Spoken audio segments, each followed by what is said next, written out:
యేసయ్యతో ఉన్నవాడు పడిపోయాడు.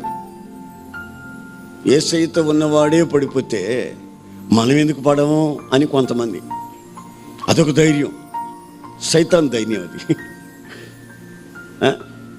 పలానా ఆయన బాగా సాక్ష్యాలు చెప్పాడు, ఆయన పడిపోయాడు. పలానాడు పాటలు బ్రహ్మాండంగా పాడేవాడు, ఆడు పడిపోయాడు. పలానా పాటలు కూడా పడిపోయాడు. ఈ మధ్య ఈ పడిపోయిన వాళ్ళని చూసుకుంటూ కూర్చుంటూ నువ్వు పడతావు.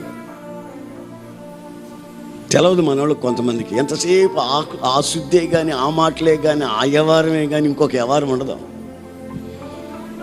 మిలిటరీలో ఈ శత్రువు వాళ్ళని కొట్టాడండి, వాళ్ళలో 10 మంది చచ్చిపోయారు. ఇంక ఉండే 10 మంది వీళ్ళని చూస్తూ కూర్చుంటే ఎలాగా?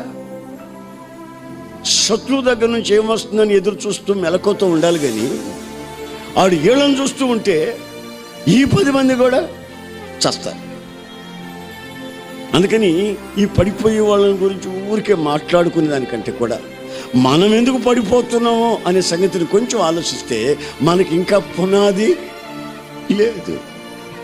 పునాది లేని వాళ్ళు మాత్రమే పడుతారు.